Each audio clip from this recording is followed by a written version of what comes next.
All right. First off, I would like to give all honor, praise, and glory to Yahweh. That's the name of the Heavenly Father. And we do so in the name of Yahweh Shah. That's the name of people who ignorantly call him Jesus Christ, right? And back with another Sabbath. Shabbat Shalom.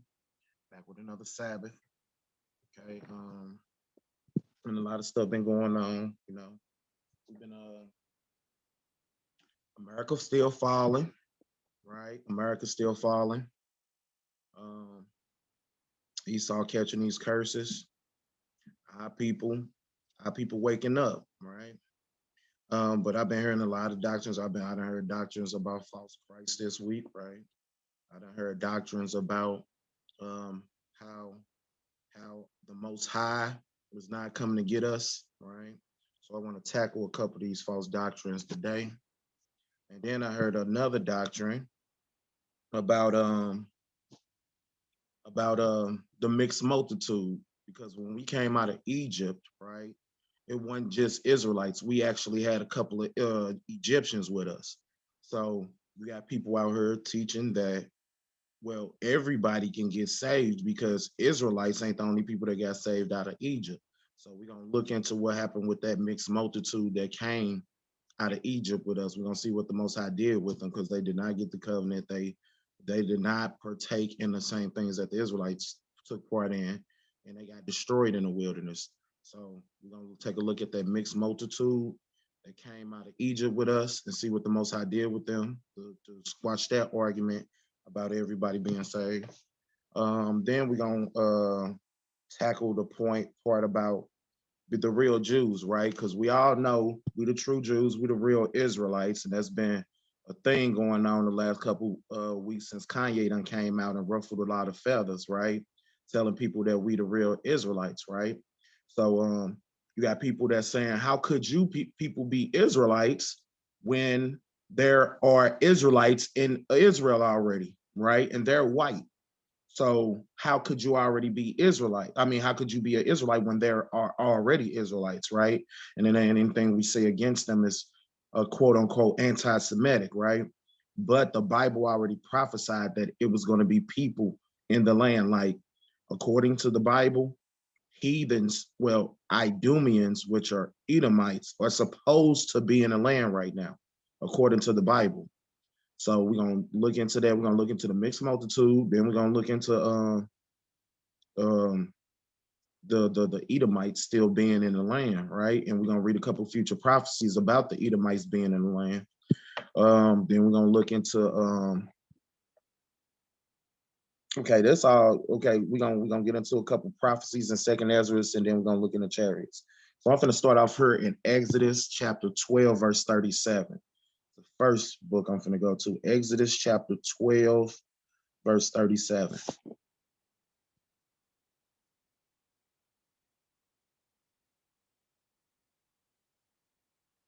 Exodus 12 and 37.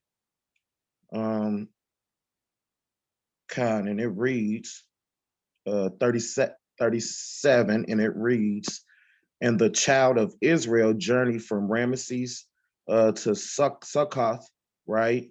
About 600,000 on foot that were men besides children, right? There's this Israelites coming out of Egypt, right? Going through the Red Sea into the wilderness, right? 600,000 on foot that were men besides children.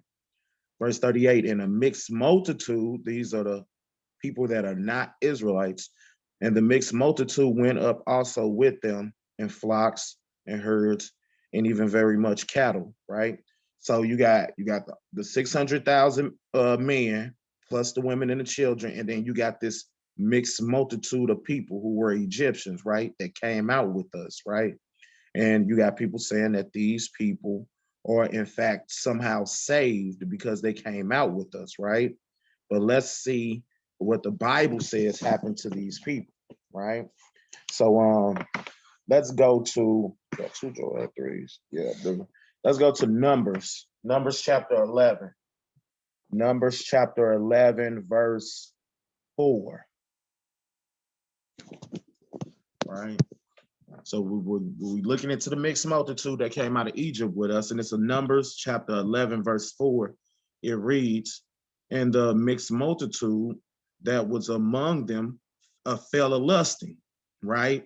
So you got the Israelites that came out of Egypt. Then you got this mixed multitude with us, like, and they went a lusting according to the Bible. So Romans 11:4, and the mixed multitude that was among them, so they're among us, fell a lusting. And the children of Israel also wept again and said, who shall give us flesh to eat? Right? So you got the children of Israel, they want some meat, right? I got a precept. Go to Exodus 11:7, and we finna come right back here. Because they was hungry because of Exodus chapter 11, verse 7, it says, but against the children, no, not 11:7, Exodus 16:3. Exodus 16:3, right? So that the mixed multitude went a lusting, right? But and the children of Israel wanted meat. That's why, right?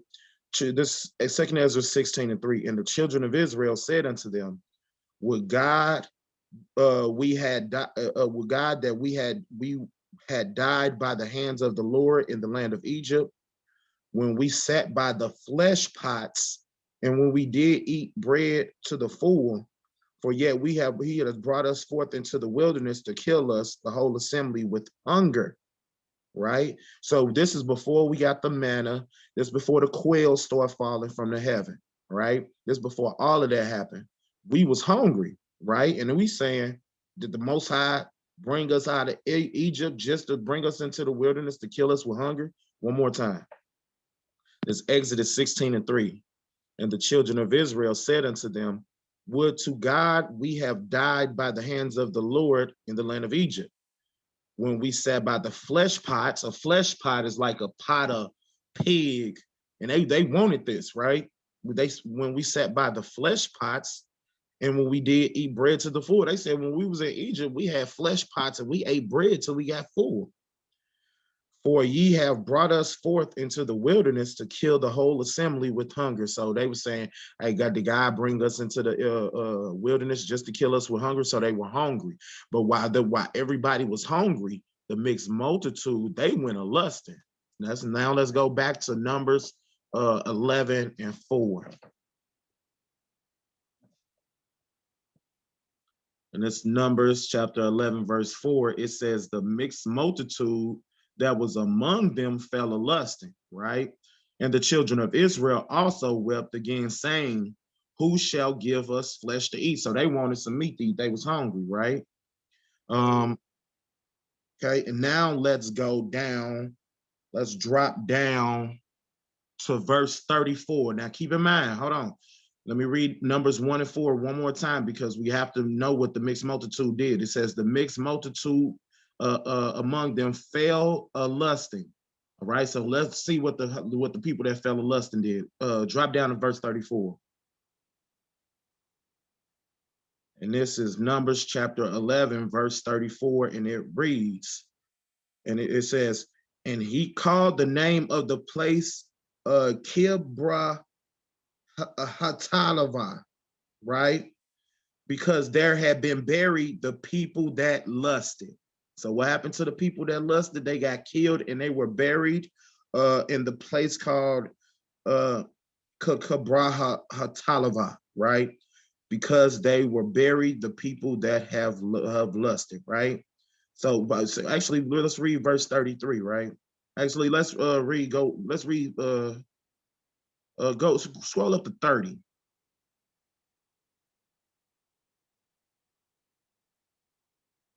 And Moses got him into the camp and the elders of Israel, verse 31. And there went forth the wind of the Lord. Now, this wind of the Lord, the quails. Quails are like chickens that can fly, and they fell out the sky so we could eat them. And there went forth the wind from the Lord, and it looks just like a chicken. It's just a tiny bit smaller, right? Brought forth quails from the sea and let them fall by the camp, as it were a day's journey on its side. And it was so the children of Israel getting this, not the heathens. We finna read, because the heathens couldn't get it because they was dead. as it were a day's journey on the side, and it was the day's journey on the other side, round about the camp, right? So they had a day's journey going one way and a day's journey going another way. They weren't going to be able to eat that day. So the Most High brought the wind and fell round about the camp, and it were 2 cubits high upon the face of the earth. And the people stood up all that day and all that night and all the next day and gathered the quails. So they took 2 days to gather quails, right? He that gathered least gathered 10 homers and spread them abroad for themselves round about the camp. And that's where fried chicken came about. You got the in the scriptures you read about fried chicken, because if you just get some chicken, it can go bad in a couple of days. But if you fry it, it ain't gonna go bad. It can stay, it'll dry out before it go bad, right? So they gathered the chicken in verse 33, and while the flesh was yet between their teeth, while they eating, eerie it was chewed, the wrath of the Lord was kindled against the people, and the Lord smote the people with the great plague. And he called the name of the place Kara Hatalava, because they were buried the people of the lust. So who got kindled the anger of the Most High and got killed? The people who lusted. The people who didn't lust, that was just hungry, they got a wind sit to them and they ate quail. But the people who lusted dead, right? So boom, let's go next to the Wisdom of Solomon, chapter 16. The Wisdom of Solomon, chapter 16. Because this is actually an account of in the wilderness. It doesn't say it, what we finna get to it. This is the Wisdom of Solomon, chapter 16. It says, therefore, by the like were they punished worthily. So it says these people who was punished, they was worthily punished. They was worthy to get punished. Therefore, by the like they were punished worthily, and by the multitude of the beasts tormented, right? Because do y'all, okay, so let's go. Before I read this, I gotta go do a couple things, right? So go to John 3 and 16. No, John 3 and 14. Go to John 3 and 14.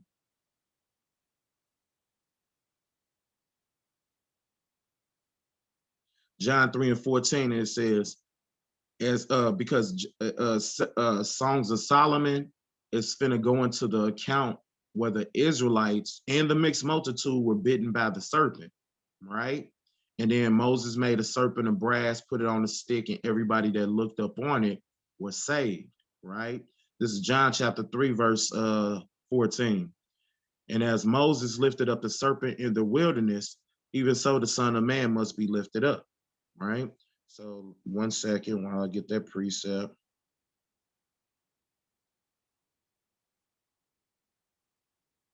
So I'll bear with me.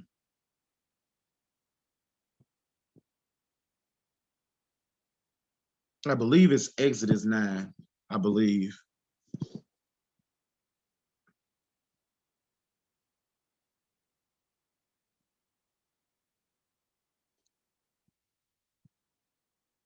We're looking at Numbers. Numbers chapter 21, verse 9. Salakia. Numbers chapter 21, verse 9.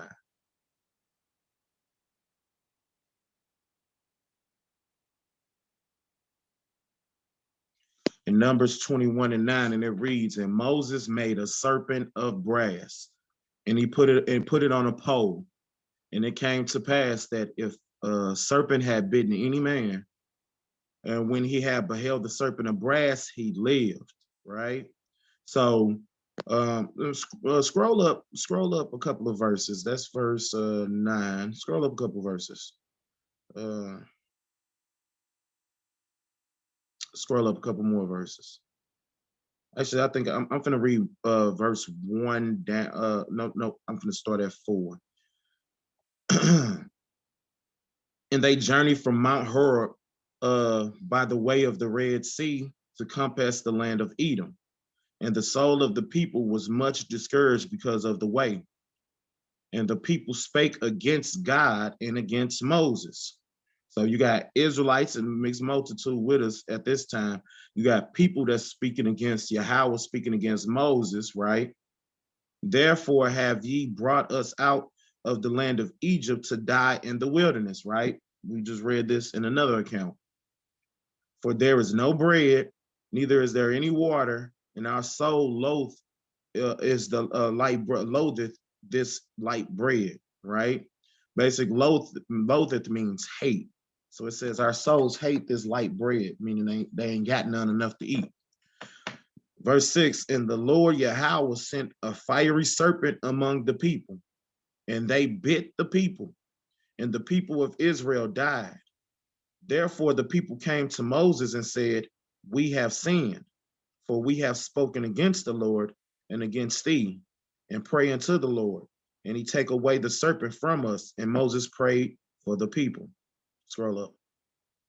And the Lord said unto Moses, make thee a fiery serpent and set it up on a pole. And it shall come to pass that every one that is bitten, when he looked upon it, shall live. And Moses made a serpent of brass and set it up on a pole. And it came to pass that if a serpent had bitten any man, and he beheld the serpent, he lived. Right. So now that we got that account and we understood what happened, now let's go back to Songs of Solomon, chapter 16. Right, because it's finna read this account, but it's finna tell us about the mixed multitude. So this is Songs of Solomon, chapter 16, verse 1. Therefore, by the like were they punished worthily, right? And the multitude of the beasts tormented. Instead of which punishment, dealing graciously with thy own people. So instead of us getting punished like the mixed multitude, which were worthy of punishment, the Most High had mercy, gracious mercy on his own people. So in verse 2, instead of which punishment, right, to which basically the said punishment is being tormented by the beast in verse 1. But instead of that punishment, which punishment, dealing graciously with thy own people, thou preparest for them strange taste, even quail, to stir up their appetite. So the quail fell from the sky, right? So he dealt graciously with us. We got the quail, to the end that they desire food, to the end that they desiring food. So we ain't desire food no more. Might for the ugly sight of the beast sent among them loath even that, which they must need desire. But these suffering pruning for a short space, might he be made partakers of the strange taste. For it was a requisite that upon them exercising tyranny should become pruning, which they could not avoid. But it's to these that it should only be shewed to, how their enemies were tormented. So basically, the Most High said, well, with these people, they were already getting oppressed, right, by their enemies. So basically, he let us see our enemies being tormented, only to show their enemies being tormented. For when the horrible fierceness of beasts came upon these, they perished with the sting of a crooked serpent, and thy wrath endured not forever. So the wrath came down, the fiery the serpents was biting the people, but it didn't last forever. Verse 6. But they were troubled for a small season, right? Because we got bit. Some of us died. We went to Moses. As said, we sinned. As Moses made this a serpent on a stick, we looked up on it, just like we supposed to look up on Yahweh, right? We looked up on it, and if we looked up on it, we were saved, right? Verse 6. But they were troubled for a small season, that they might be admonished, having a sign of salvation, right? So when we looked up on that serpent and was healed, that was salvation. That was us being saved. To put them in remembrance of the commandments of thy law, right? So we remember the commandments. Verse 7. For he that turned himself towards it was not saved by the thing that he saw, but by thee. Thou art the savior of all. So the person that looked up on it wasn't saved because they just looked up on it, right? Because Yahweh, the real one that saved them, right? Verse 8. And in this thou madest thy enemies confess Uh,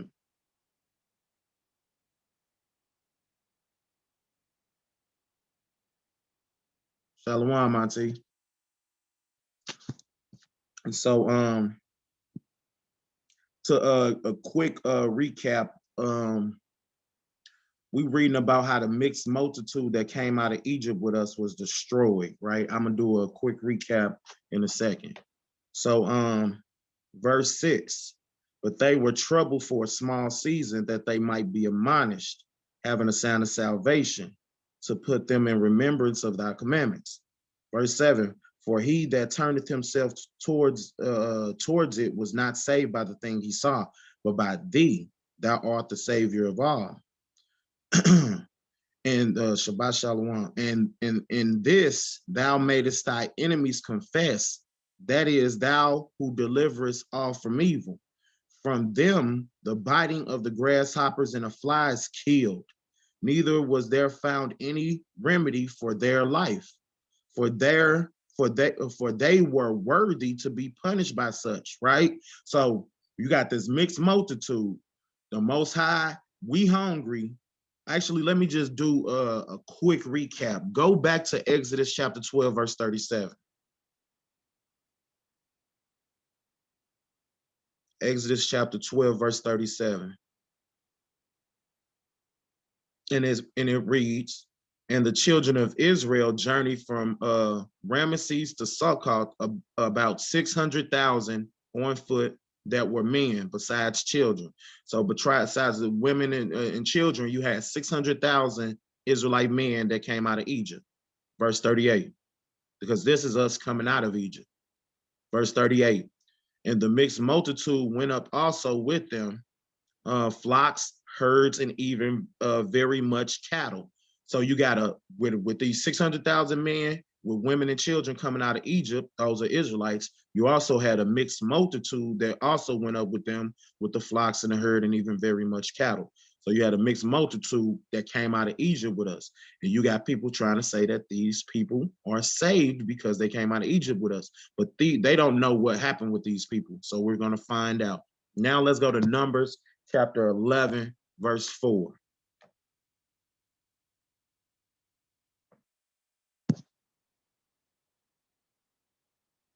Numbers 11 and 4 reads, right? And the mixed multitude that was among them fell a lusting. So you get the mixed multitude. Now this is when the quails, we were hungry, right? So I got a precept. So the mixed multitude, actually let me read the precept first. Go to Exodus 16 and 3. Exodus chapter 16, verse 3. Then we're going to come back. This Exodus 16 and 3. And it says, and the children of Israel said unto them, would to God we had died by the hand of the Lord Yahweh in the land of Egypt, when we sat by the flesh pots, and when we did eat the bread to a full. So he said, when we was in Egypt, we sat by the flesh pots, right? We could have pork or anything in there. We ate bread till we was full. For ye have brought us forth into the wilderness to kill the whole assembly with hunger. So he said, did God bring us out of the land of Egypt to bring us into the wilderness just to kill us with hunger, right? Now let's go back to Numbers 11 and 4. This is Numbers chapter 11, verse 4. And it says, in a mixed multitude, when a lusting that was among them fell a lusting.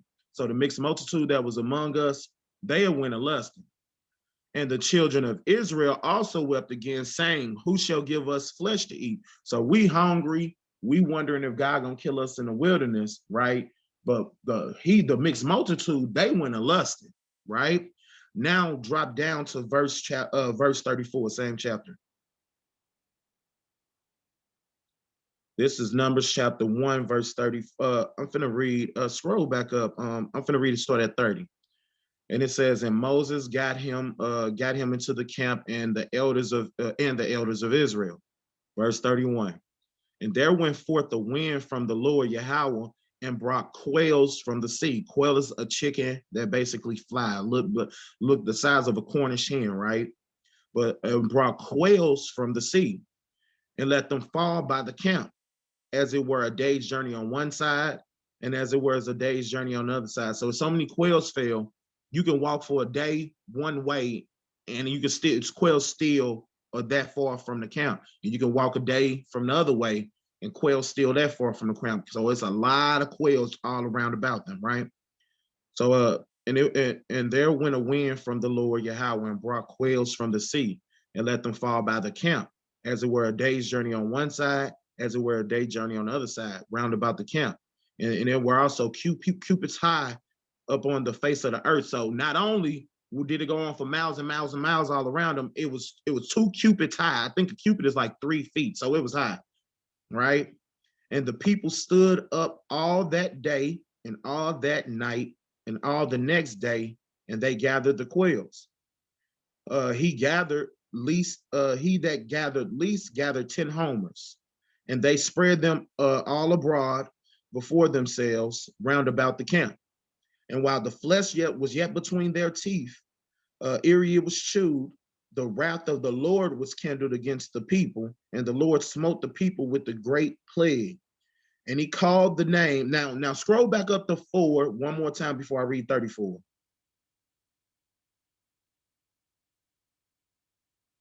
So verse 4 says, "In the mixed multitude went fell a lusting," right? Not the children of Israel. Children of Israel were hungry. They wanted flesh to eat. The mixed multitude went a lusting. Now scroll back down to 34. So let's see what happened to these people that went a lusting.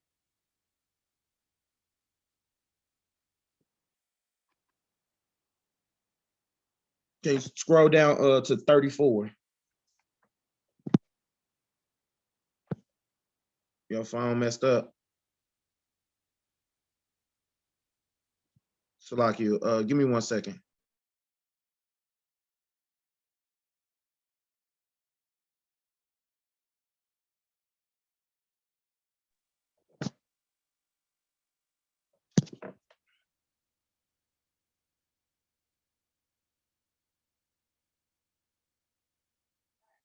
All right, the water.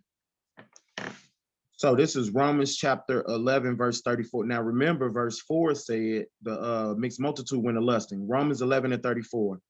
And they called the name of the place Ker Hatalava, because they buried the people that lusted, right? So you got these people that lusted and they were buried. The people that are lusted were buried, right? So you got Israel, that we got the quail, we ate, right? But the people that were lusted, they end up getting killed because the anger of the Lord was kindled against them, and they end up getting buried, right? So if somebody tell you that it's a mixed multitude that came out of us with Egypt, let them know that that mixed multitude was killed by God. But we finna keep going, right? Because there's another account, Wisdom of Solomon, chapter 16.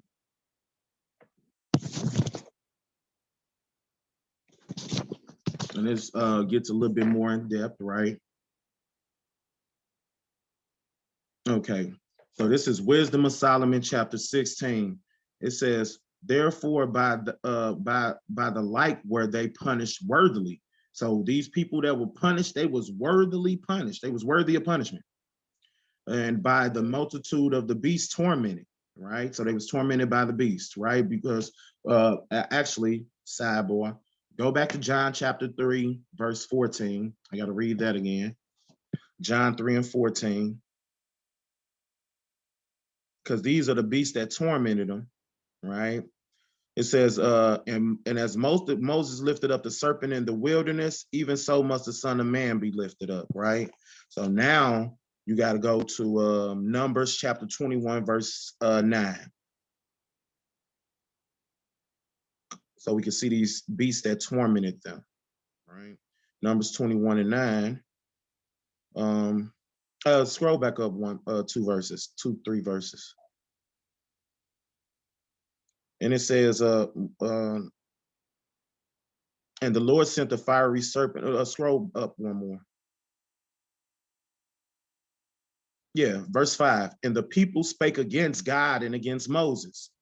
Wherefore ye have brought us up out of the land of Egypt to die in the wilderness. For there is no bread, neither is there any water, and our soul loatheth the light bread. So here go the people, the Israelites, and whoever, people in the wilderness, talking against God and against Moses, saying he brought us out of the land of Egypt just to kill. 1 second, Baba Kushaw, give me 1 second.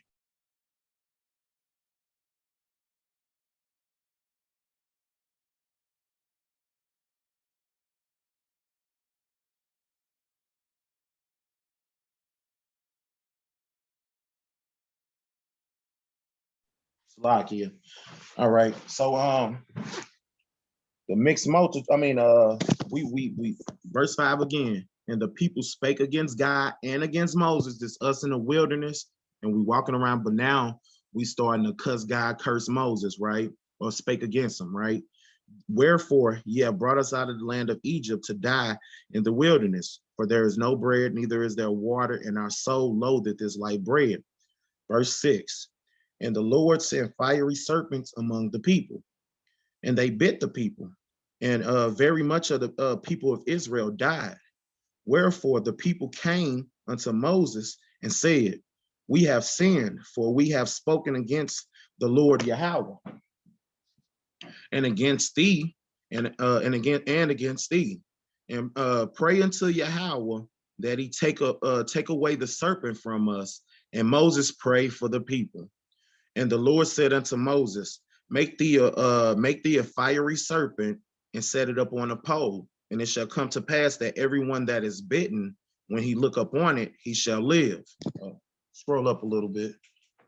And Moses made a serpent and put it up on a pole. And it came to pass that if the serpent had bitten a man, when he had beheld the serpent of brass, he lived, right? So that's the animals that was tormenting the people. Now let's go back to Songs of Solomon, chapter 16, and read. Wisdom of Solomon, Salakia.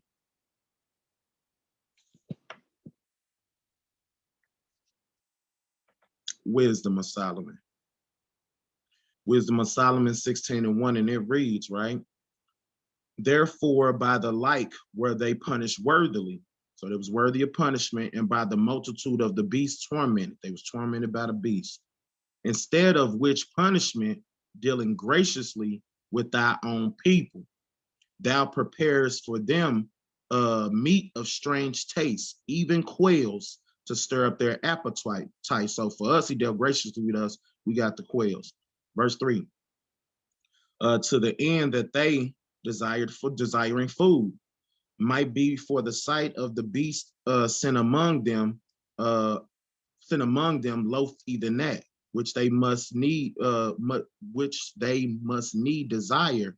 But these, suffering cruelty for a short time, might be made partakers of the strange taste. So we suffered for a little time, but then the Most High gave us the meat. For it was a requisite that upon them exercising tyranny against them, tyranny should come a pentry, which they could not avoid, but to these should only come be shown, but to these it should only be shown how their enemies were tormented. So even though we went through that, we still was able to see our enemies being tormented. Verse 5, for when the horrible fierceness of beasts came upon these, so when the animals start biting us and start killing us, for when the horrible fierceness of beasts came upon these, and they perished with the stinging of crooked serpents, thy wrath endured not forever. So it happened, but it didn't last for that long. Verse 6. For they were troubled for a small season, that they might be admonished, having a sign of salvation, right? So when we looked up on that fiery serpent, that was a form of salvation, right? Us being saved. Having a sign of salvation, to put them in remembrance of thy the commandment of thy law, right? Verse 7. For he that turneth himself towards it was not saved. Verse 7. For he that turneth himself towards it was not saved by the thing that he saw, but by thee, thou art the savior of all. So the people that looked upon the fiery serpent weren't saved just because they looked upon it. Ultimately, Yahweh saved them, right? Verse 8. And in this thou madest our enemies confess that that it is thou who deliverest from all evil. Our enemies confess. Verse 9. For them, the biting of grasshoppers and flies killed it, right? So for them, because they didn't have a savior, it just killed them. That's why we was able to see our enemies being tormented. For them, the biting of the grasshoppers and flies killed. Neither was there found any remedy for their life. So our remedy was us going to Moses, the serpent. We looked up on it being saved, but they had no remedy, right? They went a lusting and they was destroyed. They was buried at Karah Hatalabat, or whatever the city was called, right? But verse 9. For them, the biting of the grasshoppers and the flies killed. Neither was there found any remedy for their life, for they were worthy, just like the first verse said, for they were worthy to be punished by such. But thy sons, not the very teeth of venomous dragons, overcame, for thy mercy was ever with them and healed them. Scroll up a little bit. I'm going to stop at verse 14, I believe. For they were pricked that they should remember thy words and were quickly saved, that not falling into deep forgetfulness, they might be continually mindful of thy goodness. So we were saved, right? Verse 12. For it was neither a herb nor a mollyful plaster that restored them to health, but thy word, O Yahweh, O Lord, which healeth all things. For thou hast the power of life and death. Thou leadest into the gates of hell and bringest up again. A man indeed killeth through his malice in the spirit, and when it is gone forth, returneth not. Neither the soul receiveth up, come again, right? Because you can't bring back a life, right? Once you take it. but is it not possible to escape thy hand? Verse 16, for the ungodly that denieth to know thee were scourged by the strength of thy arm in the strange rain and the hails and the showers that were persecuted that they could not avoid, and through fire were they consumed. Boom, boom, boom. I believe that's where my breakdown in, but the people that came out and then let's go, let me get this real quick. Go to Joel chapter 3, verse 18.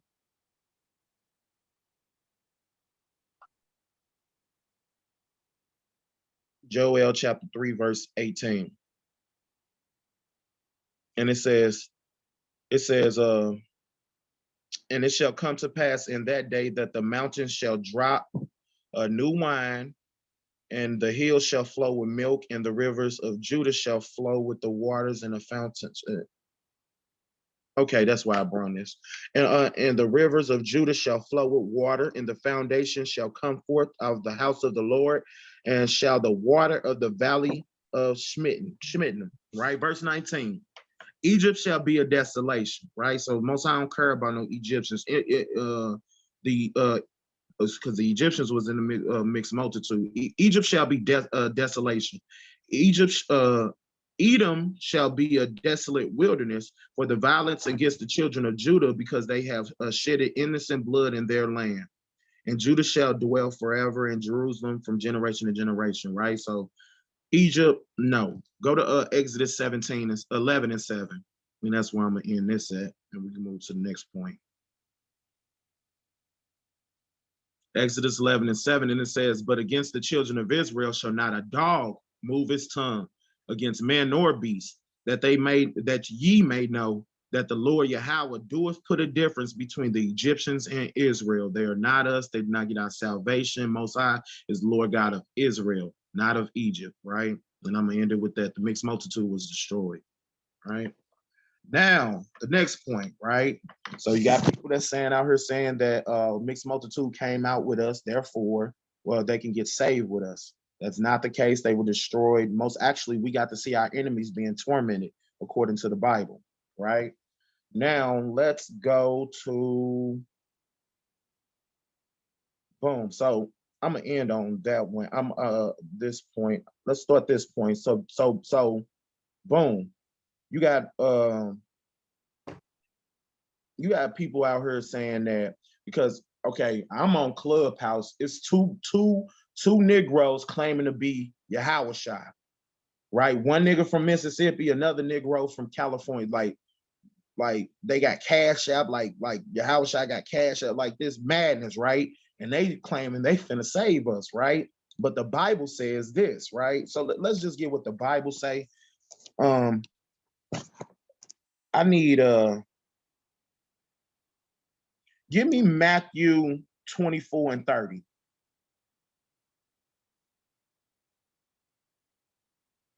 Matthew 24 and 30, right? So check this, right? And I really was gonna start at another verse, but I'm gonna start here and then go reverse, right? So this is Matthew 24 and 30. And then and then shall appear the signs of the Son of Man in heaven. And then shall all the tribes of the earth mourn, and they shall see the Son of Man, Yahushua, coming with the clouds of the heaven with power and glory. And he shall send his angels with the great sound of the trumpet, and they shall come. They shall gather together his elect. So the angels gonna gather together the elect, the Israelites, right? But where did it say Yahushua gonna come from? Verse 30 again. It says, and then shall appear the signs of the Son of Man in heaven. So we're gonna see the signs of the Son of Man in heaven, in the sky. Then shall all the tribes of the earth mourn, and they shall see the Son of Man coming with the clouds of heaven. Now we finna see what them clouds of heaven is, with power and great glory. So it just said Yahushua coming from the sky, right? Let me get a second witness, same thing. Go to Luke 21 and 27. So Yahushua coming from the sky, right? Luke 21, 27, and it reads, Bible Kusha, thank you. Luke 21 and 27. And then shall they see the Son of Man coming in a cloud with the power and great glory, right? So Yahushua coming in the clouds. Let's see what the clouds is according to the Bible. Go to Psalms 104 and 3.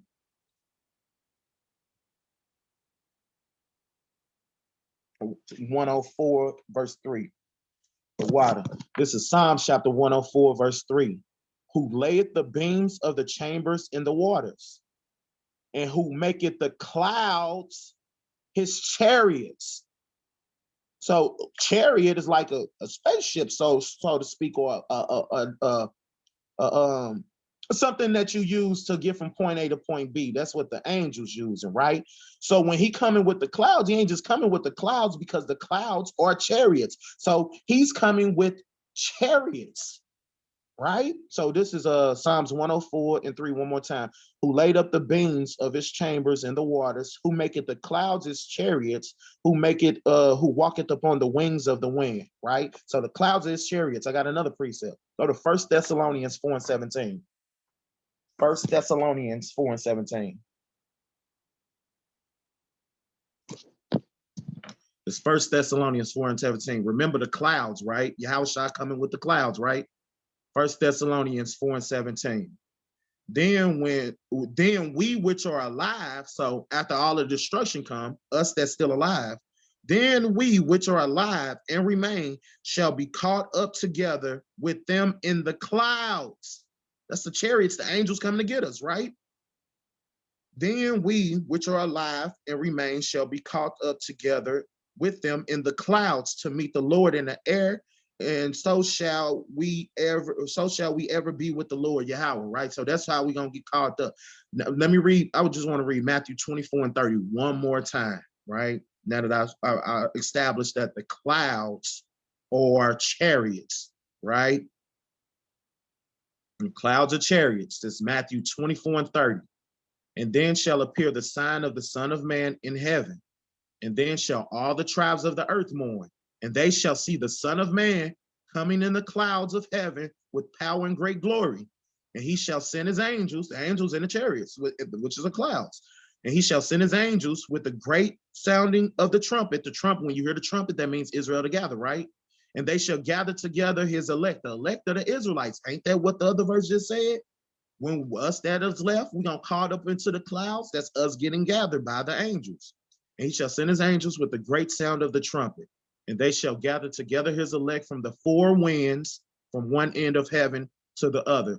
You know, Deuteronomy 30 tell you that he's gonna gather us from one corner of the earth even into the other. That actually, let's go to Deuteronomy 30 one real quick, right? Deuteronomy 30 and 1. right? And it reads, and it shall come to pass when all these things are come upon thee, the blessings and the curses from 2 chapters before this, Deuteronomy 28, which I have set before thee.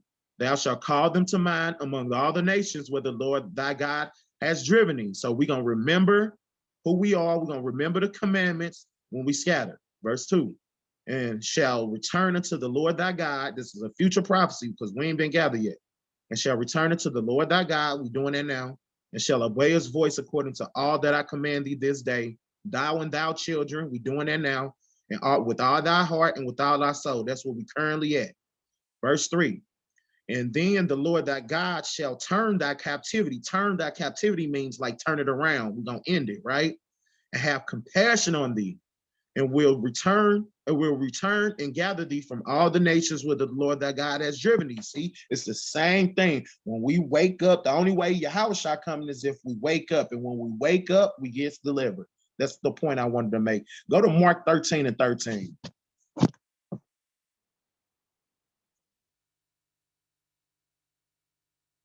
Mark 13 and 13 reads, right? And ye shall be hated of all men for my name's sake, but he that shall endure to the end, the same shall be saved. I don't even know why I put that, but well, it's still on the same point because we have to endure to the end to even get those clouds. But that's how we get saved. Ain't no dude walking up and saving us, right? A dude that just God knows what, right? But Yahweh shot coming from, because we got prophecies in the Old Testament. He was going to come to die, right? And that's already been fulfilled. He died for our sins, right? He was crucified, right? Then he going to come back with the clouds of heaven to save us and kill and make war with the war. That's how he coming. He ain't coming pulling up in a Malibu, right? That's not happening. That ain't what the Bible say, right? Let's go to 2nd Ezra chapter 15, verse 12. 2nd Ezra 15 and 12.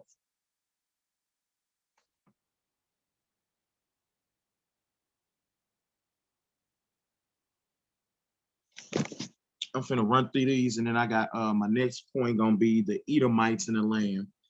Okay, so this Exodus 15, this Exodus 2nd Ezra, Salakia, 2nd Ezra 15 and 12. And Egypt shall mourn, right? And the foundation of it shall be smitten with the plague and punishment that God shall bring upon it. And they that till the ground shall mourn, for their seeds shall fail through the blasting of hail, and with a fearful constellation, right? So you got Egypt, verse 12, Egypt shall mourn. That's not talking about the landmass Egypt where the pyramids are at. You know, the original name of that landmass is Mizraim, right? Egypt just means bare straits or dire straits. The interpretation of that in between a rock and a hard place. And we actually look at Egypt as a place of bondage, slavery. So that's we're synonymous. That's why this place is Egypt, right? So Egypt shall mourn, and the foundation of it shall be smitten.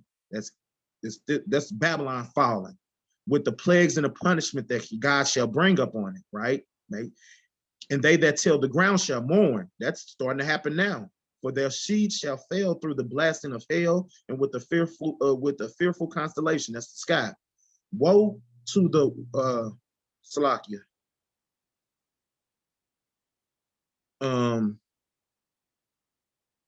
I was at verse 12, 14.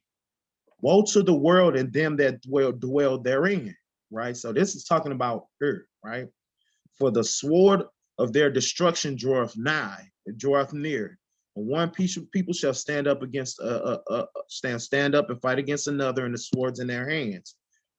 For there shall be sedation among men, and invading one another, and that shall not regard the king nor prince, and the course of their actions shall stand in power. A man shall desire to go into a city and shall not be able, right? So at this time, when this stuff happened, when Babylon start to fall and all hell break loose and you got to live, on the land as a pilgrim, but you're gonna have to get up and dip, right? You're gonna have to do what you got to do, and the Most High gonna take care of you. That's where your faith gonna have to kick in at, right? That's why you gotta have your oil filled up. You gotta have your lamp filled up, right? Verse 17: a man shall desire to go into a city and shall not be able, for because of the pride of the city shall be trouble, and the houses shall be destroyed, and men shall be afraid.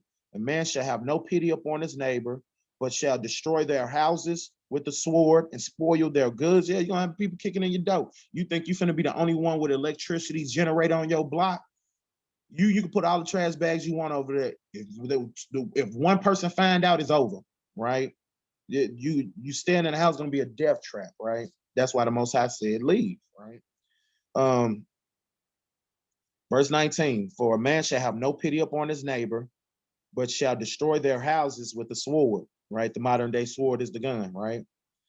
Shall destroy their houses with the sword, and spoil their goods, take their stuff, because the lack of bread and for the great tribulation, there ain't gonna be no food in the stores, and it's gonna be going down. I know from 911 ain't gonna be getting called, cell towers gonna be down, all hell gonna be breaking loose. Behold, saith God, I will call together all the kings of the earth to reverence me, which are from the rising of the sun, from the south, from the east, and Lebanus, and turn themselves one against another and repay the things that they have done to them. So he's gonna gather them, right? And they're gonna turn against each other, right?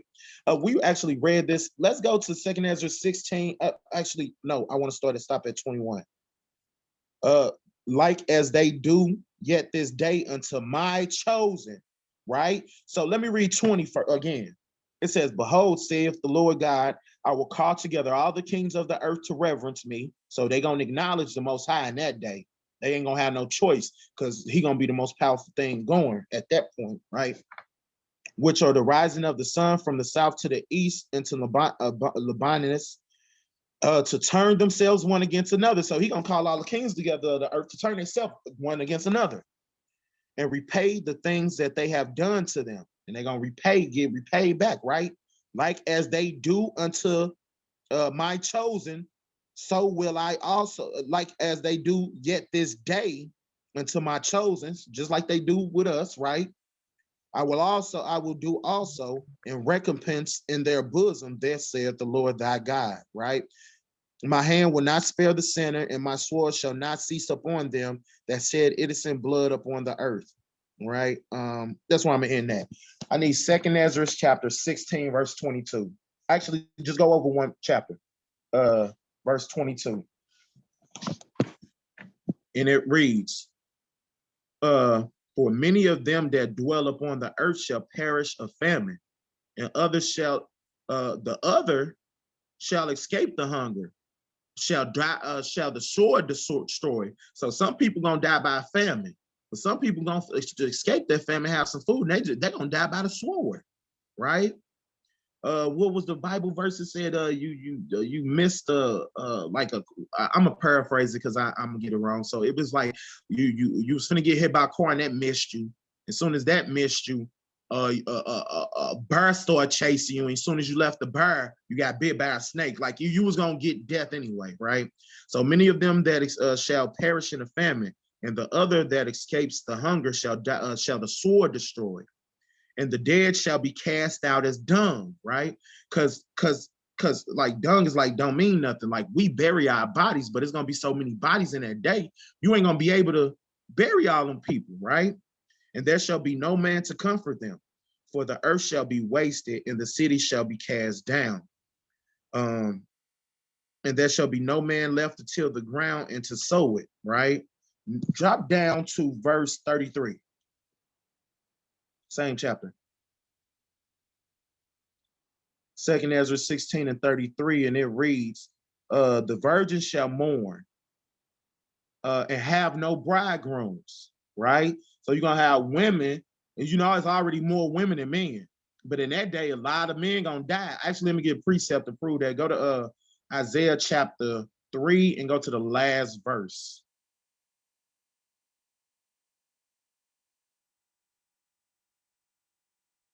And it reads, actually, I'm going to start at 24. And it shall come to pass that it's 25. Thy men shall fall by the sword, and thy mighty men of war. Um,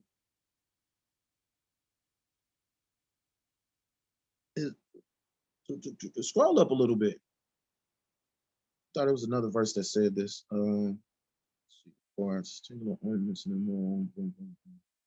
Whatever. Just scroll back down to that. Let me just read that verse again one more time.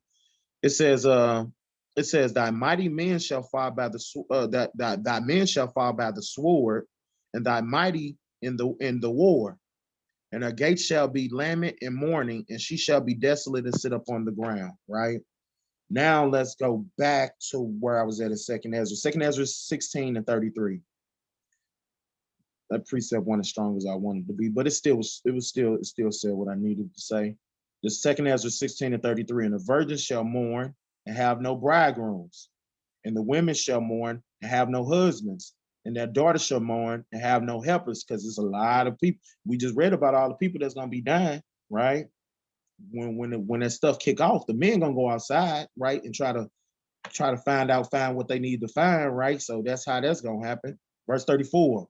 In the war shall their bridegrooms be destroyed. Actually, that was a perfect precept in Isaiah chapter 3, because it just said that in the wars the mighty men shall be destroyed. So in the wars shall the bridegrooms be destroyed, and their husbands shall perish with famine. Right? Remember, you escape the famine, get killed by a sword. Right? Okay. Go to Songs of Solomon 1 verse 4.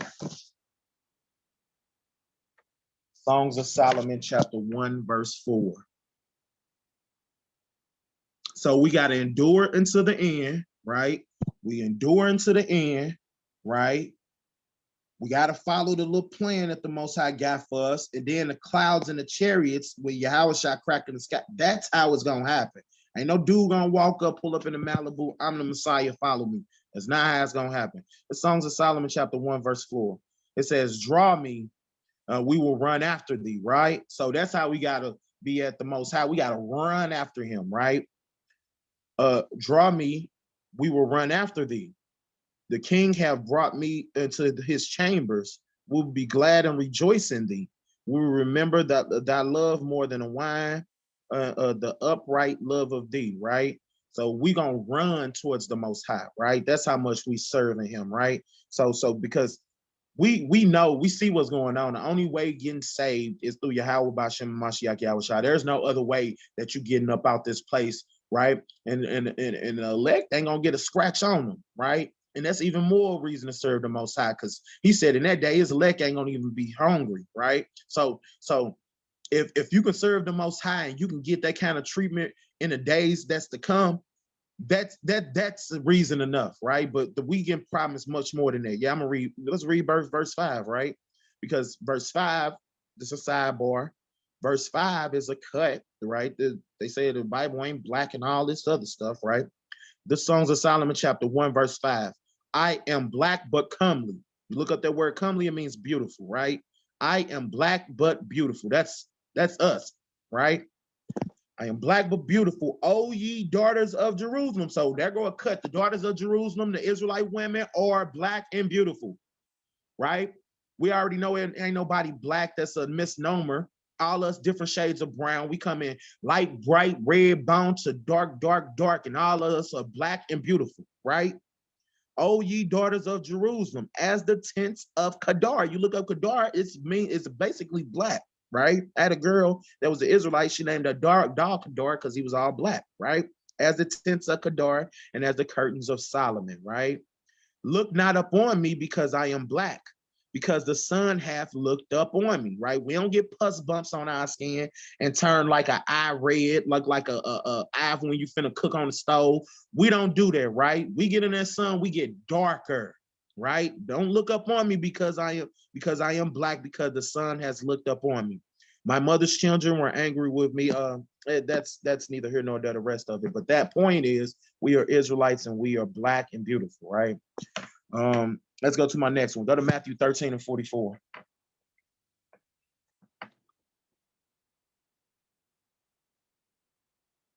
Matthew chapter 13, verse 44. And it reads, Okay, and again, the kingdom of heaven is like unto a treasure hid in a field, right? We run to the Most High. That's how much we want it. And the kingdom of heaven is like a treasure, right? Treasure unto hid in a field, and which when a man has found it, when a man found that treasure that was hidden in the field, he hideth it, for the joy thereof goeth, and he selleth all that he hath and buyeth that field. You run after the Most High, right? So I just wanted to bring that out. That's the reason why I brought that out, for running after the Most High. This how much the kingdom of heaven and this truth, right? You should wanna protect it with all your might and do everything you can to obtain it, right? Just like him, when he found it, he hid it so nobody can get it. While he gone, he went to go sell everything he had just to obtain it, right? You run towards the Most High, right?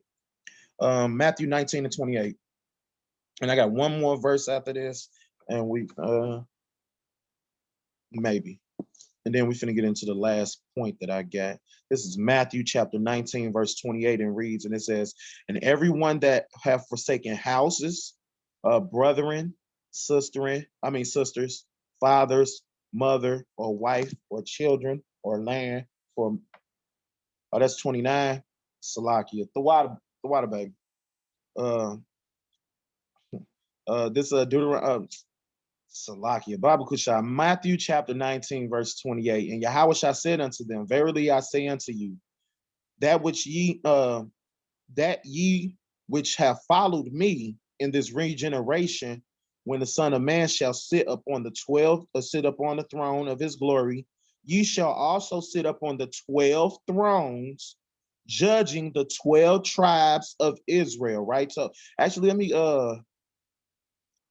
read. I'm gonna scroll up a little bit. Right there.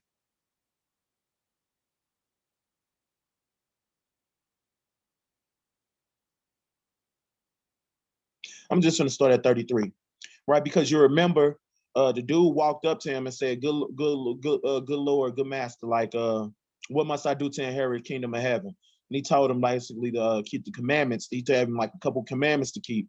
And actually, scroll up. Let me see if I can find it. Scroll up. I want to read the whole thing now. Scroll up more. There we go. There we go. Um, Scroll up one more verse to 15. Okay, 16, where I want to start. And behold, one came and said unto him, good master, what good things shall I do that I may have eternal life? Right? So what we got to do to get the kingdom of heaven? Verse 17. And he said unto them, this red letter. So we gotta listen to this. Why callest me good? There's none good but one, that is God. But if thou wilt enter into life, keep the commandments, right? So we got to keep the commandments. Verse 18. He saith unto him, which? So he said, which commandments do I got to keep? And Yahushua said thou shalt not murder, thou shalt not commit adultery, thou shalt not steal, thou shalt not bear false witness, right? So he told him a couple commandments.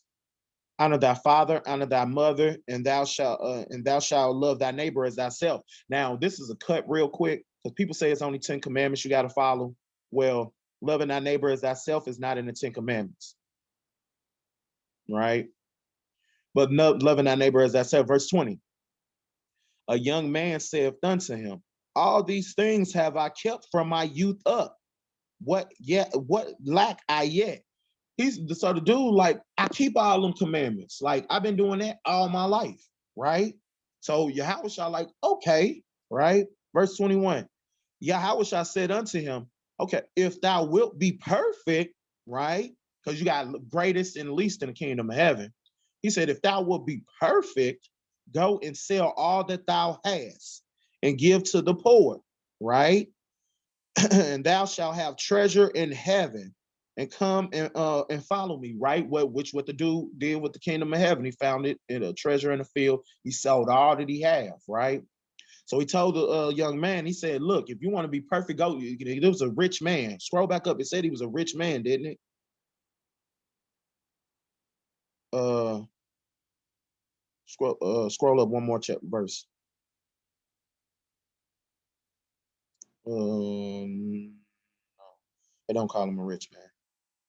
It says, it says, if thou would, well, and Yahushua said unto him, verse 21, and Yahushua said unto him, if thou be with, if thou wilt be perfect, go and sell all, go and sell what thou hast, give to the poor, that thou shalt have treasure in heaven, right? Build up the treasures in heaven and not the worldly treasures, right? That thou shalt have treasure in heaven. Come and follow me. But when the young man heard this saying, he went away sorrowful, for he had great possessions. There you go, right? So this dude had a lot. He had some motion, right? He was doing a couple things out here. He wasn't bumming it up, right? So you got this brother. He had greatly possessions, and he wasn't ready to sell them possessions to run after the Most High, right? He had greatly possessions. Verse 23. Then said Yahushua unto his disciples, verily I say unto you, that a rich man shall hardly enter the kingdom of heaven, right? Because, they got pride in themselves. They ain't gonna never look to the Most High for their strength, because they gonna put their strength in themselves and their money, right? For verily, he said, verily I say unto you, that a rich man shall hardly enter into the kingdom of heaven. And again, I say unto you, it is easier for a camel to go through the eye of a needle. A camel is a big old animal, and the eye of a needle it's impossible, right? For a rich man to enter into the kingdom of God, right? And when his disciples heard it, they were exceedingly amazed, saying, who then can be saved? They said, okay, who can be saved then? Right? Verse 26, and Yahushua beheld them, saying, and said unto them, with men it is impossible, but with God all things are impossible. So it's impossible, using that analogy, that a rich man can enter into the kingdom of heaven. But if that rich man followed God, because with God all things are possible, he can get them in. Verse 27, then answered Peter and said unto him, behold, we have forsaken all and followed thee. He said, we let go everything and followed you. What shall we have therefore? He said, well, you told dude to sell his stuff. Well, we left behind everything that came after you. What we gonna get? What we got coming? And Yahushua said unto them, verily I say unto you, that ye which follow me in the regeneration, when the Son of Man shall sit on the throne of his glory, because the Son of Man is Yahushua. He is the king of the kingdom of heaven. Right now, we got presidents, we got king of England, queen of all this crap, right? When Yahushua set up, he gonna break into pieces all the other. Actually, give me a precept. Then I'm gonna come back to Matthew 28. I need Daniel 2:44.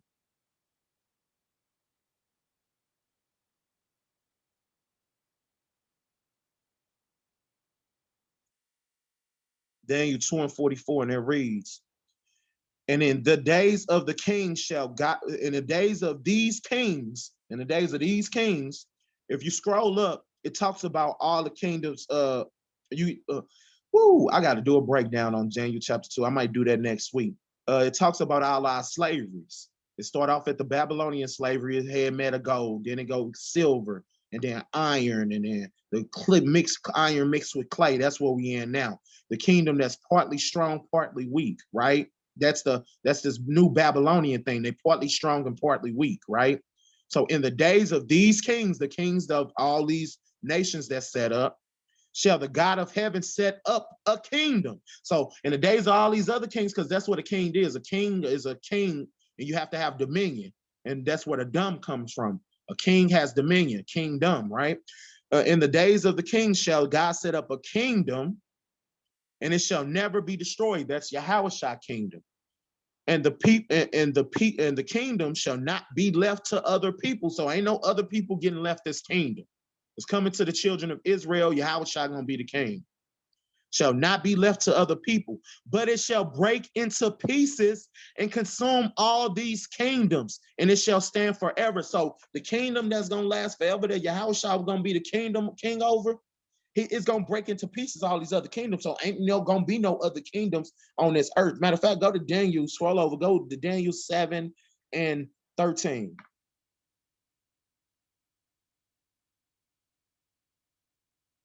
it says, verse 14. I'm gonna read 13 and 14. It says, I saw in the night's vision, and behold, one like like the Son of Man, Yahushua, came with the clouds of heaven, right? Clouds of the chariots, and came to the Ancient of Days. So that means what? Angels brung him to Yahushua, right? Yahweh brung him came to the Ancient of Days, and they brought him. See, you see how this worked, y'all? We just read precepts where the clouds are chariots, right? Then it called the chariots. That's what the angels in, right? Then it just said that he came with the clouds. So Yahushua in this verse came with the clouds, and they brought him. That means somebody brought him to Yahushua. I mean Yahweh. The clouds and the chariots are the angels, right? Verse 13, one more time. And I saw in the night visions, and behold, one like to the Son of Man, Yahushua, came with the clouds, the angels and the chariots of heaven. And it came to the Ancient of Days, the Father, Yahweh. And they brought him near before him. Who was the they? The clouds, the angels, right? In verse 14, here's the point. And there was given him dominion, right? Because he's a king, he get dominion, he's a king, got a kingdom. There was given him dominion, glory, a kingdom, that all people, nations, languages should serve him, right? And it's a cut to OT only. They say they only serve God. Well, in the Old Testament, it says you don't serve somebody else, right? There shall be given him dominion and glory and a kingdom, and all people that all people, nations, languages should serve him. His dominion is an everlasting dominion which shall not pass away. His kingdom that which shall be his kingdom that which shall not be destroyed. Right? Shall not be destroyed. Now go back to Matthew 19 and 28.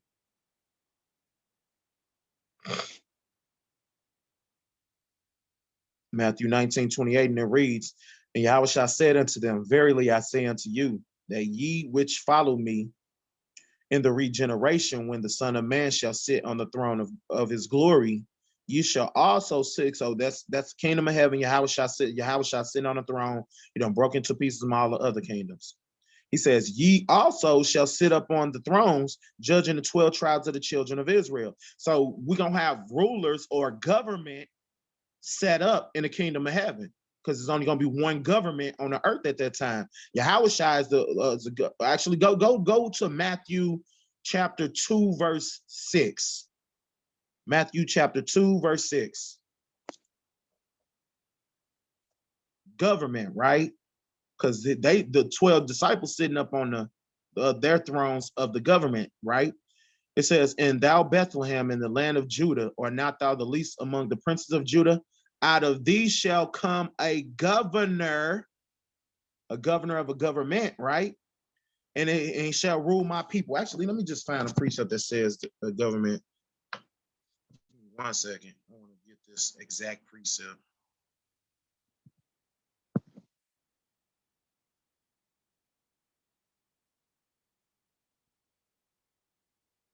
Okay, I need you to give me Isaiah 6 and 9. No, Isaiah 9 and 6.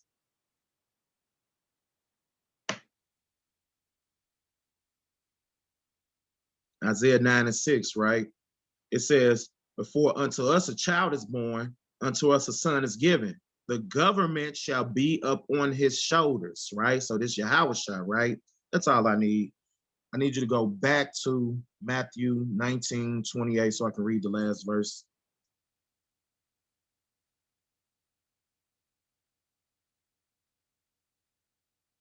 19:28.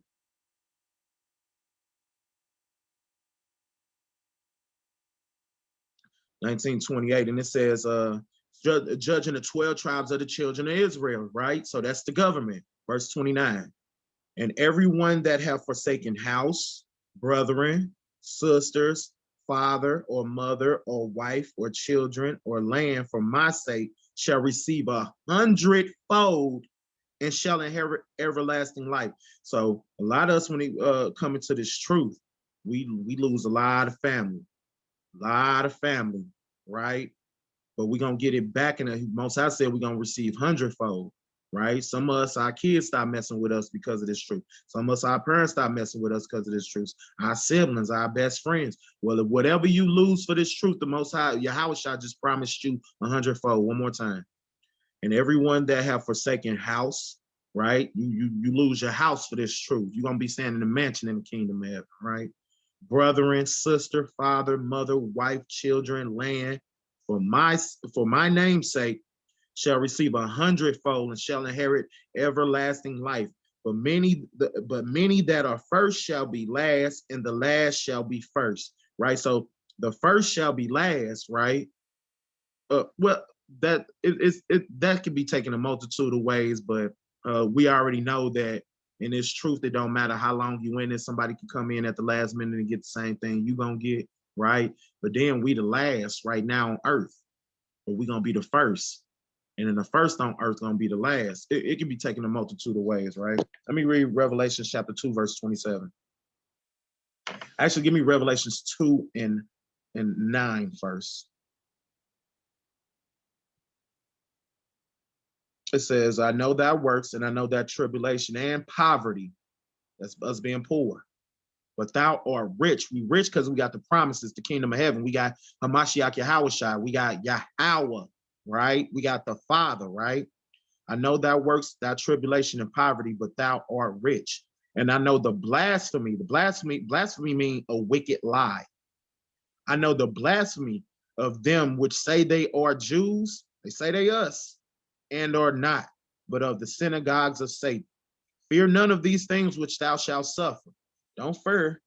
Behold, the devil shall cast some of you into prison. Some of us go into concentration camps, right? That ye may be tried, and ye shall have tribulation 10 days. And be thou faithful unto death, and I will give thee a crown of life. Y'all remember when Yahweh was a tall dude, and everybody had on a fine linen, and he was putting the crowns on everybody's head. And Ezra was like, who is that tall dude tall above everybody else, giving him the crown? That crown he was giving him was a crown of life, right? So one more time. Fear none of these things which thou shalt suffer. Behold, the devil shall cast some of you into prison, that you may be tried, and ye shall have tribulation 10 days. Be thou faithful unto death. Be thou faithful like them, that woman and her 7 sons that was getting killed for not eating pork. Be faithful unto death, right? And I will give thee a crown of life. Because we Israelites, we don't die, right? That's what one of the sons actually told the Edomite when they was scalping him, right? Go down to verse 27 for me.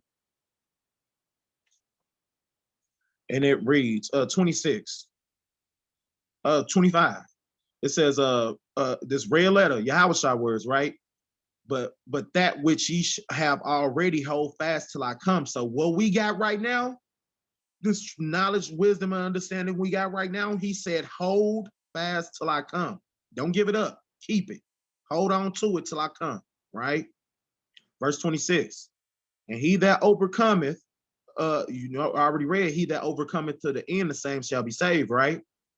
Verse 26. And he that overcometh and keeping my works to the end, to him will I give power over the nations. Well, this red letter, why is Christ talking about giving people slaves that stay down to the end? He said, hold on to the truth till I come. And if you hold on to that truth and overcome and keep my words to the end, to him will I give power over the nations. That's slaves.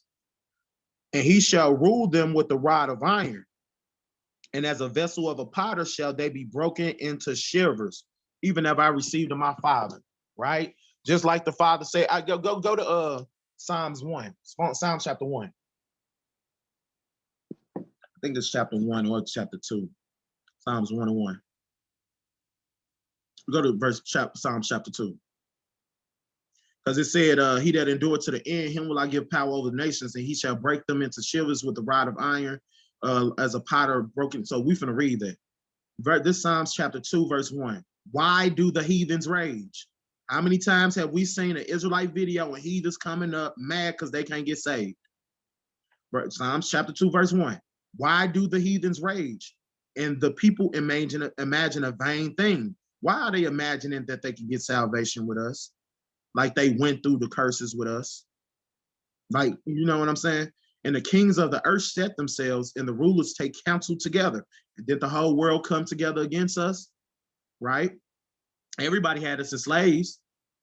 Chinese man ain't known as this slave master, but he still had us as slaves, right? The kings of the earth set themselves, and the rulers take counsel against thee, and against the Lord, against Yahweh, and against his anointed, saying. So they took the whole world came together against us, saying what? Let us break their bands asunder and cast away their cords from us, right?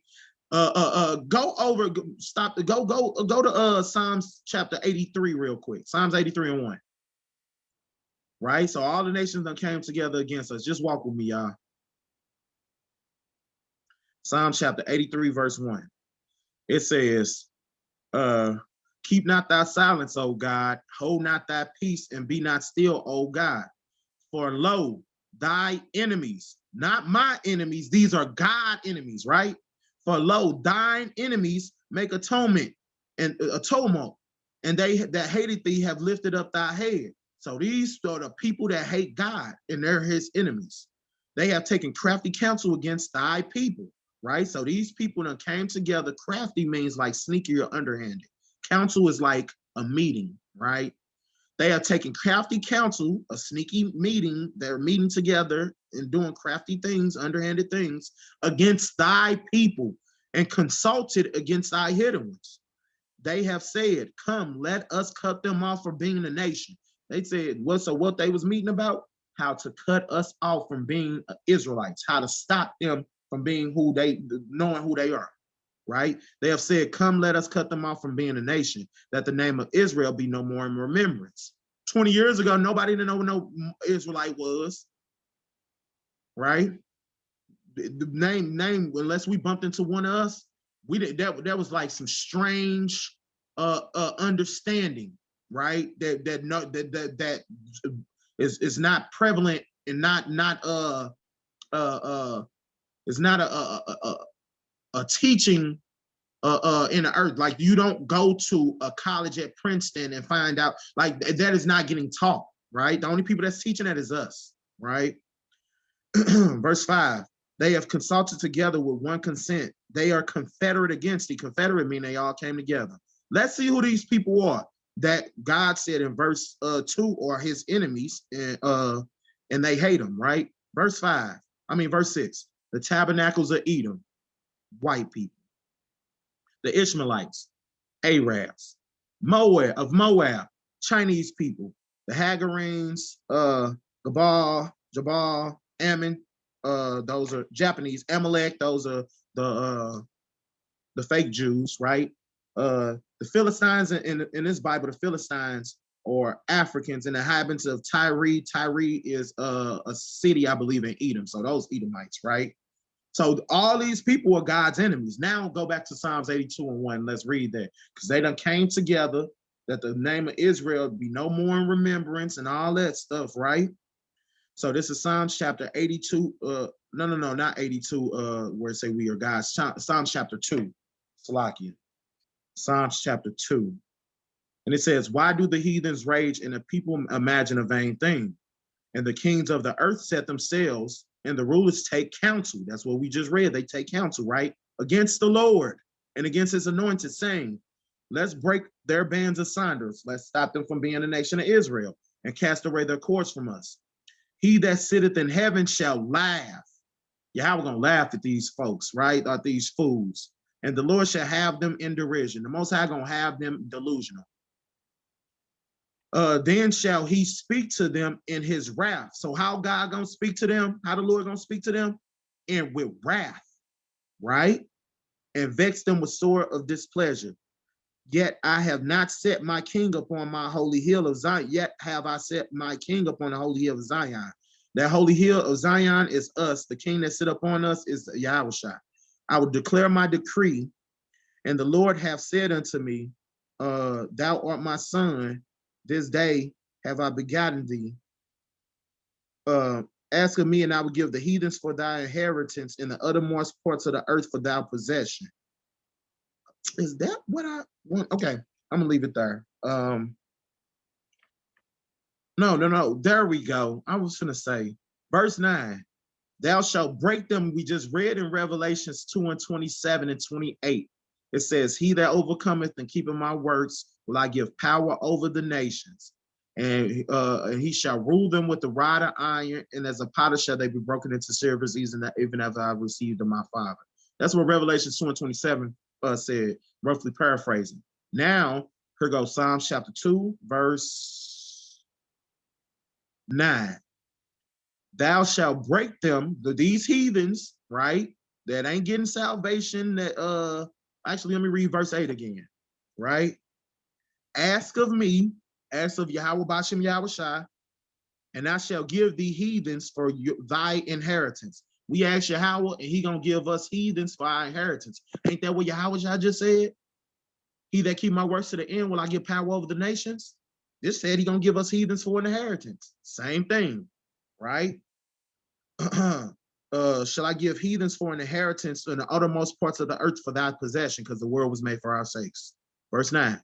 Thou shalt break them with the rod of iron. Thou shalt dash them into pieces like a vessel pottle. You remember Daniel 2 and 44, it says, we're going to get a kingdom that will never be destroyed, and it will break into pieces the other kingdoms, right?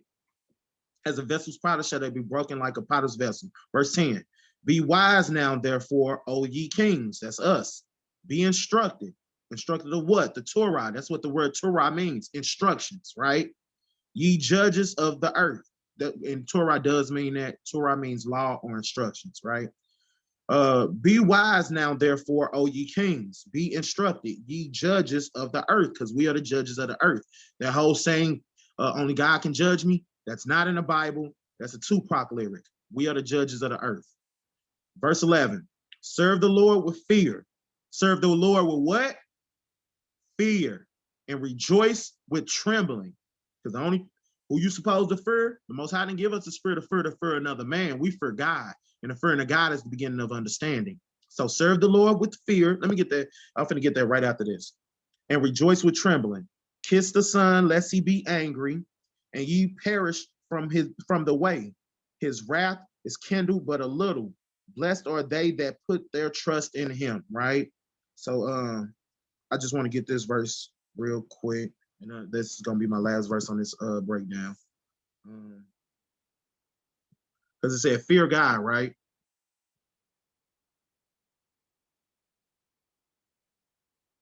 I need you to get Proverbs 9 and 10. To fear the Lord with fear. Proverbs 9 and 10, and it reads, the fear of the Lord is the beginning of wisdom. The knowledge of the holy is understanding, right? So the fear of the Lord is the beginning of wisdom, and knowledge of the holy is understanding, right? 1 second, let me see if I got one more that says this, just a precept. Give me a second.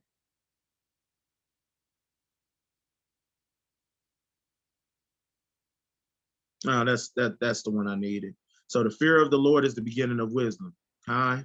Okay, now then my last point before we end this, right? You got with the two dudes, right? Talking about they was the Messiah, right? With the two dudes saying they the Messiah, I already done got how the Most High coming with the clouds of heaven, right? But then the guy started teaching that the Ethiopians are Israelites when the Ethiopians come from Ham, not Shem, right? Right? Which would make who they say the Israel, but I don't want to get into it. It was two bug outs. But all I'm gonna do is prove what my last couple verses is. The people that are in the land of Israel right now are Edomites, thus saith the Bible. All right. So let's get Luke chapter 21, verse 24. And approve the people in the land of Israel as of today, or Edomites, right? So this is Luke 21 and 24. Scroll up one more verse. I want to read the verse before this. It says, but woe to them that are with child and to give them suck in those days, For there shall be great distress in the land and wrath upon the people. He's talking about 70 AD, right? This what is it called? Destruction of desolation, or destruction of desolation. It's basically three big what is it called? Destruction of desolation. Basically, it's three huge events that happens in the Bible that's prophesied about. One of them is 70 AD, right? The other one is Jacob's trouble, right? So 70 AD, when it said woman gives suck in those days, pray that your flight be not in winter. Those are the destruction of desolation, or the desolation of destruction. I forget at this point which one it is. I can look it up, but I don't want to miss my point. Well, the 70 AD, when our temple got destroyed, we got ran out the land. It was actually the Roman Jewish wars. It was a 6 year war, right? And in the middle of the 6 years, which is prophesied in Daniel, the temple was destroyed, right? And then the next one happens is the Jacob's trouble. But I said all that to say 24 is the point. Luke 21 and 24. And they shall fall by the edge of, and it's a cut to everybody that say Christ didn't say we was going to slavery, because here go Christ saying we going to slavery. This Luke 21 and 24. And they shall fall by the edge of the sword, that's us, and shall be led away captive into all nations, right? That happened to us, all nations. Red letter, this Yahushua saying this. And Jerusalem shall be trodden down by the Gentiles. So our land is going to be trodden down by the Gentiles, but how long? Until the time of the Gentiles be fulfilled. Well, the time of the Gentiles are not fulfilled yet, because they're still in rulership. So according to this verse, Israel is still being trodden down by the Gentiles, right? One more time. And they shall fall by the edge of the sword and shall be led away captives into all nations. That's us. And Jerusalem, the land, shall be trodden down by the Gentiles until the times of the Gentiles be fulfilled, right? So they go to the land being trodden down by the Gentiles. I got a precept that says this again, but a little bit better. Go to Zechariah chapter 9, verse 6. Zechariah chapter 9, verse 6. So according to the Bible, as of today, heathens are in the land. That said heathens, right? Scroll one more verse up. Let me see what that verse say. I'm just gonna read this is Zechariah 9 and 6. It says a bastard, right, shall dwell in Ashdod. Ashdod is the capital of so-called Israel right now. What you would call Tel Aviv, where the biggest gay parade in the world happens, right? A bastard shall dwell in Ashdod or Tel Aviv, and I will cut off the pride of the Philistines. So a bastard is dwelling in Ashdod, and it's a future prophecy that shall dwell, right? So a bastard dwelling in Ashdod, right? Or Tel Aviv, right? Go to Ezekiel chapter 36 and 5. Ezekiel chapter 36, verse 5.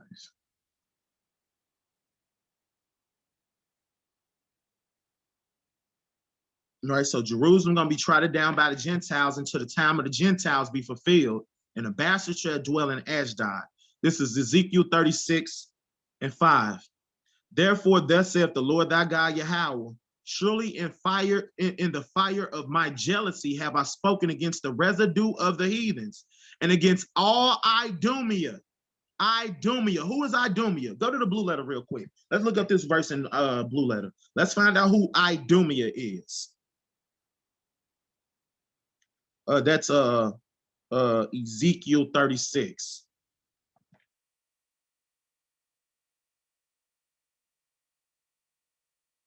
Ezekiel 36 in verse 5. So Ezekiel 36, we got verse 5, right? And I want you to click on the word Idumea. Click on that word Idumea. Scroll down and click on Idumea, right? Against the residue of the heathen and against all Idumea. Idumea. Edom. This is how you say Edom in Greek, right? Let's scroll down. Let me just read it. Biblical outline usage, Edom, red, Edom, Edomite, Idumean, descendant of Esau, right? So these are Edomites. Now go back to the verse. You go back to the verse in the regular Bible. So this Edom, this Ezekiel 36 in verse 5.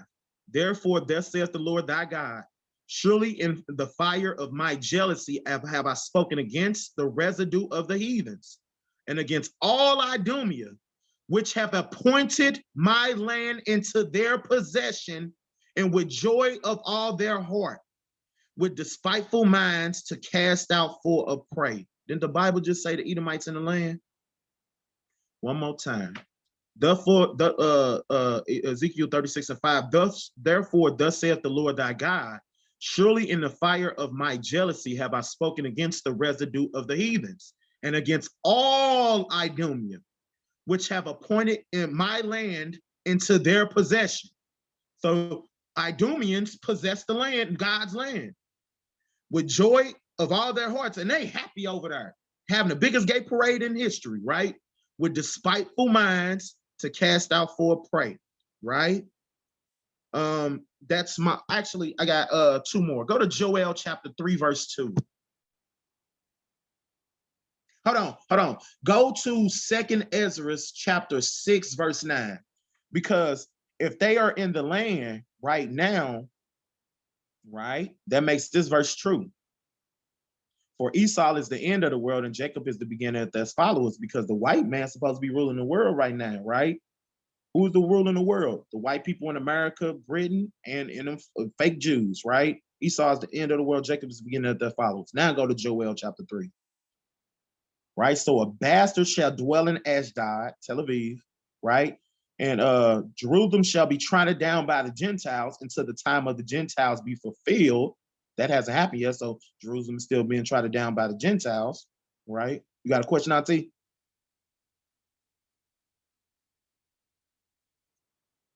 Say not. What happened to the what happened? Okay, it might be me. Give me Bobby Kushai, give me 1 second, y'all. I'm screaming stuff.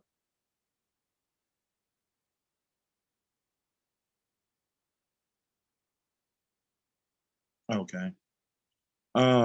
A bastard shall dwell in Ashdod, which is Tel Aviv, the capital of nowadays Israel, right? And let's get this out the way first. Joel chapter 3, verse 2.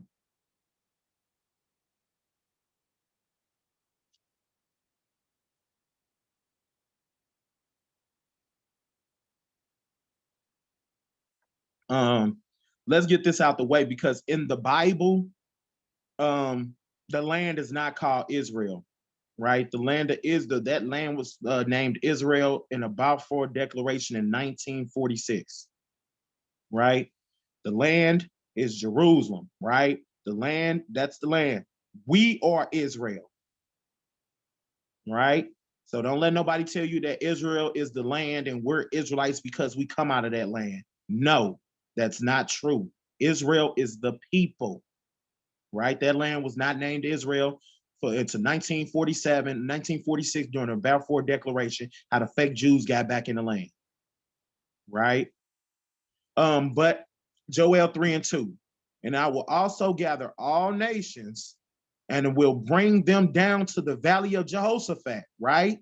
So this you remember the Most High gonna have the nations and they're gonna turn against each other, have to fight, or they're gonna turn into weapons from each other and start fighting the Most High.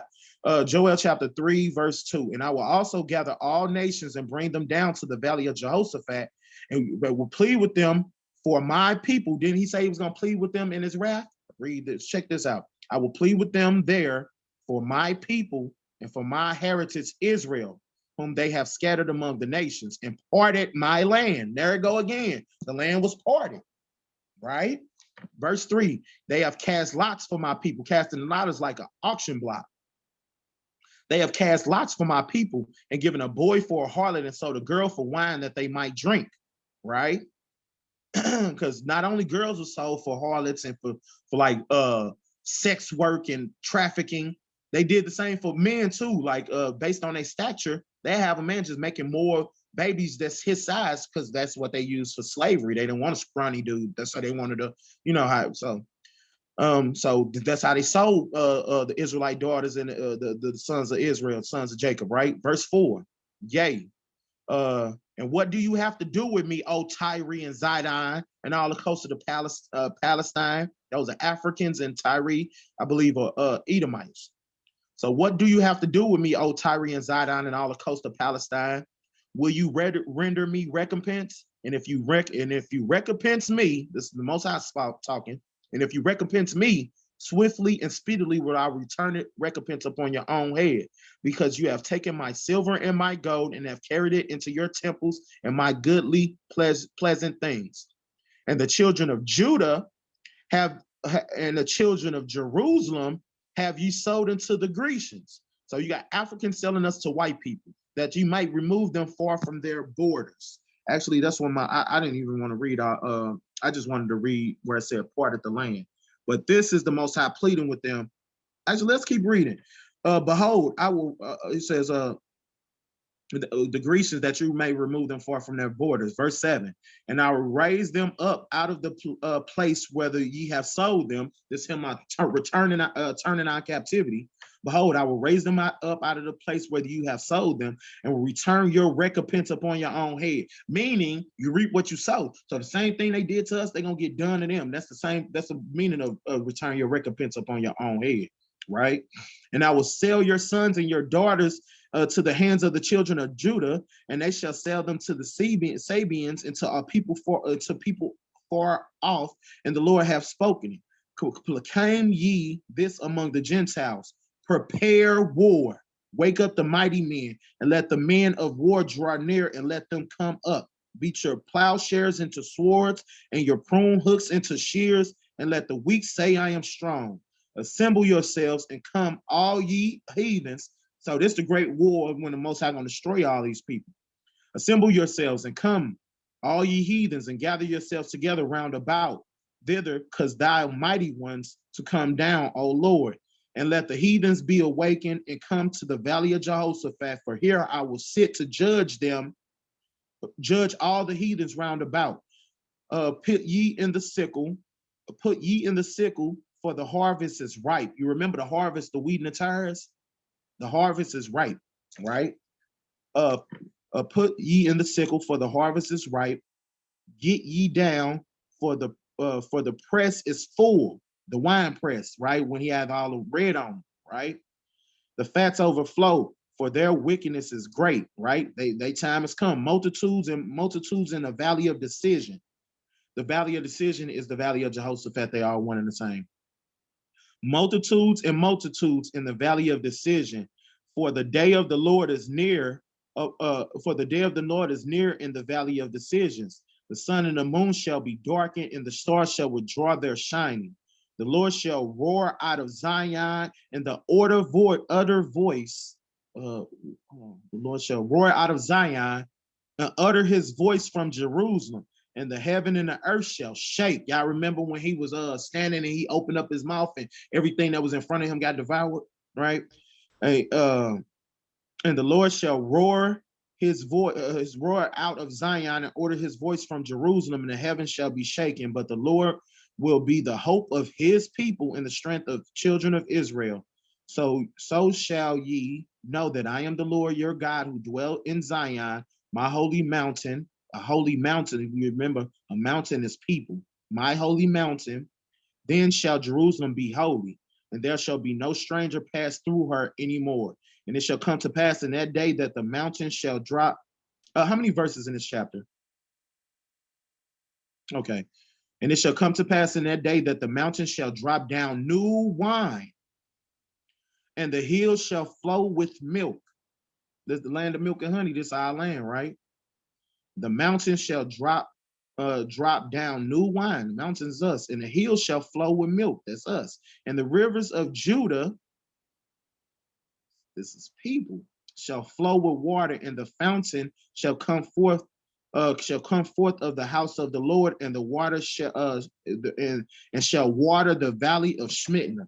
And Egypt shall be a desolation. I read this earlier. Egypt shall be a desolation, and Edom shall be a desolate wilderness for the violence against the children of Judah, because thou hast shed innocent blood in their land. and Judah shall dwell forever, and Jerusalem from generation to generation. I will cleanse their blood that I have not cleansed, and the Lord will dwell in Zion. Hallelujah. All right. And I'm gonna end it on that. So yeah, these mixed multitude that came out with us, they get no salvation. The Most High destroyed them, and we seen our enemies suffer, right? Um, ain't no dude rolling up in no Malibu saving us, right? The Most High coming with the clouds of heaven. We seen them clouds or chariots and the angels. So the Most High gonna send Yahweh Shah cracking the sky with him and the angels, and that's how we're gonna get saved, right? Not from and you putting your faith in a man, right? Go to Jeremiah 17:5. Baba Kushai, real quick. Jeremiah 17:5. Cause yeah, and the dude's got followers and everything, leading people astray. And auntie, check this out. So I'm on Clubhouse.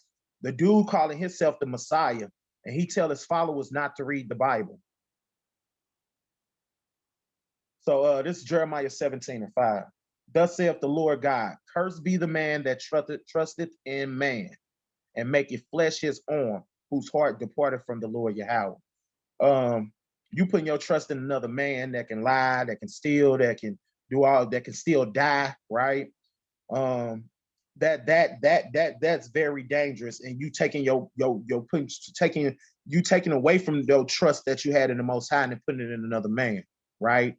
So that's, and then that's a very and somebody, I think one of the brothers told the dude, like, you playing a dangerous game, because you saying you the Messiah, but you let people close to you. Soon as somebody gets sick around you and you don't lay hands on them and heal them, you dig what I'm saying? You're gonna be exposed, and somebody gonna try to come for you after that. You know what I'm saying? And that's a dangerous game. That's a very dangerous game that them brothers playing. So yeah, ain't no dude rolling up in no Malibu saving us. Yahweh Ba'ashem Yahweh Shah saving us, right? And we already know that Yahushua said in the last days, going to be people that say Christ here or Christ there. You dig what I'm saying? He said, don't listen to him. You dig what I'm saying? So ain't no dude rolling up and no Malibu saving us. Our Savior cracking that sky with the clouds and the angels of the Most High. You dig what I'm saying? We got to endure to the end to get that. And then the people in the land are unequivocally heathen Edomites, right? Thus saith the Lord, thus saith the Bible. And that's my lesson today. With that, I want to give all honor and glory to Yahweh. That's the name of the Heavenly Father. And I do so in the name of Yahweh Shah, who people ignorantly call Jesus Christ. Shabbat Shalom. Shabbat shalom.